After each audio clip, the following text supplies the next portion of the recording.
What if the most painful kind of loneliness isn't found in an empty room, but in a full one? Think about that for a second. Not the loneliness of Friday nights alone, or of moving to a new city where nobody knows your name. I'm talking about the loneliness you feel standing in the middle of a conversation, surrounded by people who are laughing and connecting, and feeling absolutely, completely invisible. Like you showed up to a party held in a language you were never taught. Everyone else got the memo. You got static. If you've ever nodded along to a conversation that felt utterly hollow, excused yourself to the bathroom just to get 1 minute of silence, or driven home from a social event feeling more depleted than before you went, this video is going to explain something about you that no one ever has. And it starts with a counterintuitive truth. The smarter and more sensitive your brain is, the more alone you are likely to feel in a world designed for surface-level connection. This is the loneliness paradox. And once you understand it, you will never see yourself the same way again. Let's start with what this actually feels like, because if it's happening to you, you probably think you're the only one. You leave most social gatherings exhausted, not sleepy, depleted, like you just ran a mental marathon while everyone else was on a pleasant walk. You replay conversations in your head for hours afterward, noticing the tiny shift in someone's tone, the micro-expression that flickered across their face, the thing they said that didn't quite line up with what they meant. You catch things other people miss entirely, and then you can't stop thinking about them. Small talk feels like eating cardboard. You can do it. You've learned to perform it convincingly. But it costs you something. So what do? And crazy weather lately chips away at something inside you. And by the end of the night, you feel like a phone at 2% battery, technically still on, but barely. You have a small, carefully chosen circle of people you actually feel alive around. And even within that circle, there are moments, in the middle of a perfectly fine conversation, where the loneliness just slides back in quietly. Like it never left. You know that feeling, don't you? That specific gray. Not sadness exactly. More like hunger. An ache for something more substantial than what the social world keeps offering you. Here's what no one told you. That hunger is not a flaw. It is a signal. And to understand what it's signaling, we need to go inside the brain. Here is where the science gets genuinely fascinating. Researchers studying what they call sensory processing sensitivity, or SPS, have discovered that certain brains are wired fundamentally differently. Not broken. Not disordered. Different. These brains process every incoming piece of information at a depth that most people's brains simply don't reach. Think of it this way. Imagine two people receiving the same email. One person reads the subject line, gets the gist, moves on. The other person reads every word, analyzes the tone, considers the subtext, thinks about what wasn't said, and is still mentally filing it away 3 days later. That second person is not overthinking.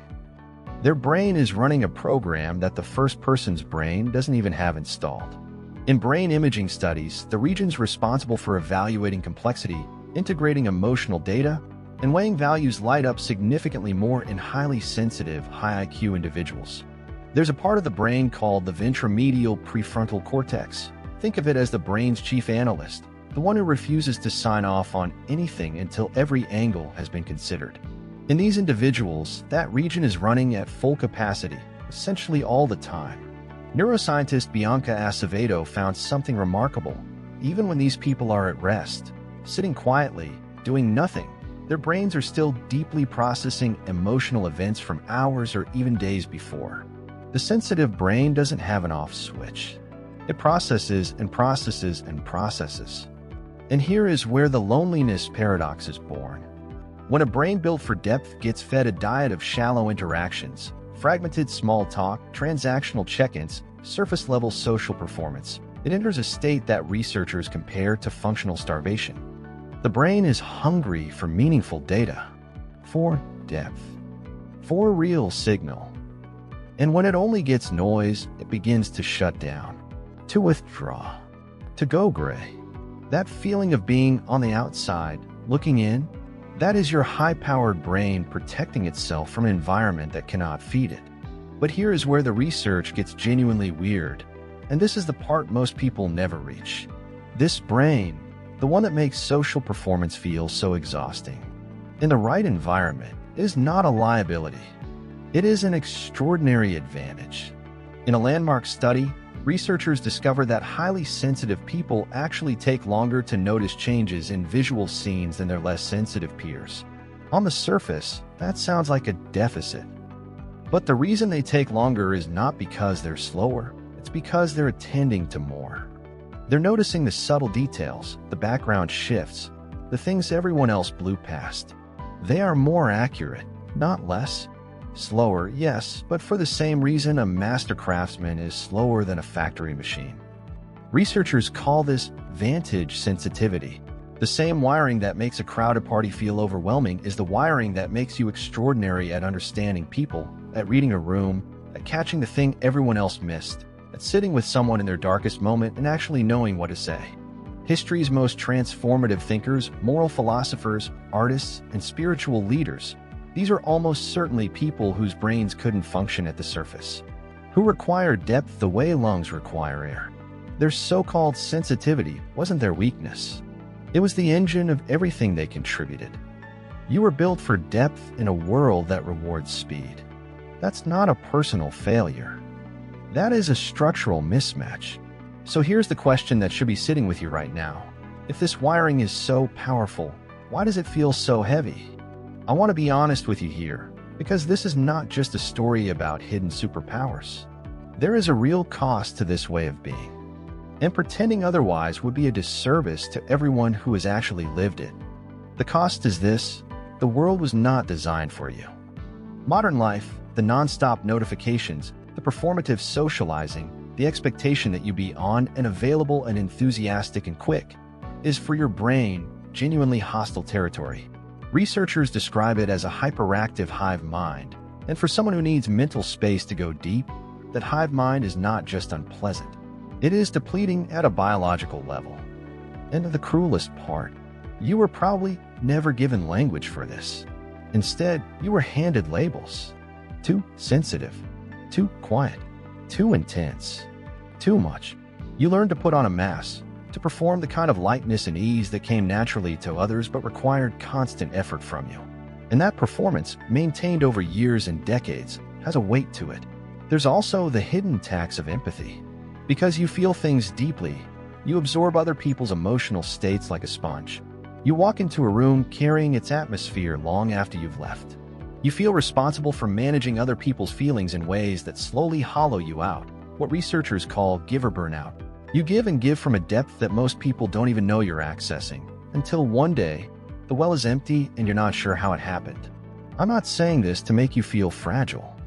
I'm saying it so you understand the full weight of what you've been quietly carrying, so that the next thing I tell you actually lands the way it's meant to.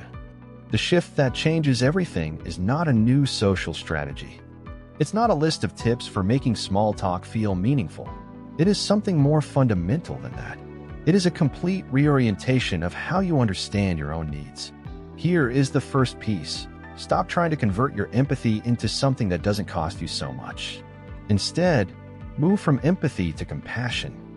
They sound like the same thing, but neurologically, they are opposites.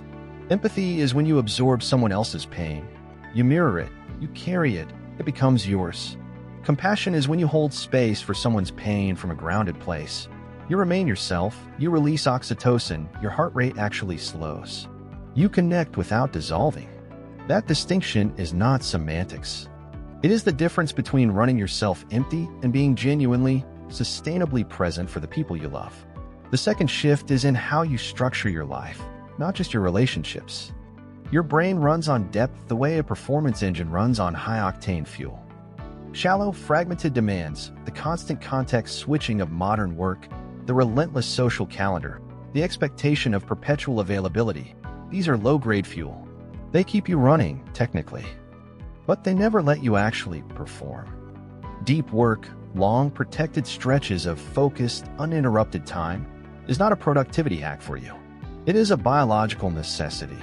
Companionate solitude, the ability to be quietly alongside someone you love, without the pressure of constant performance, is not antisocial. It is how your nervous system restores itself.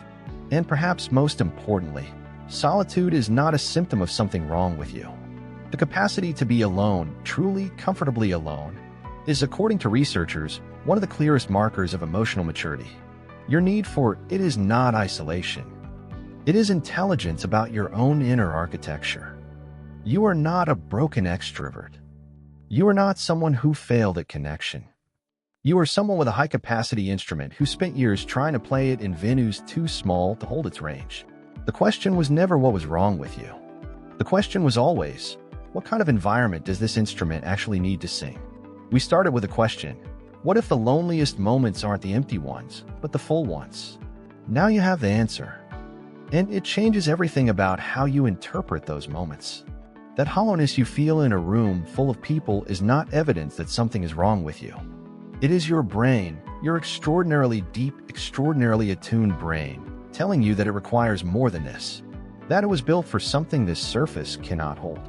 The most profound connections of your life will not be found in the noise. They will be found in the depths. And the first depth worth exploring, the one that makes all others possible, is your own. If this landed somewhere real for you, I want to ask you something in the comments.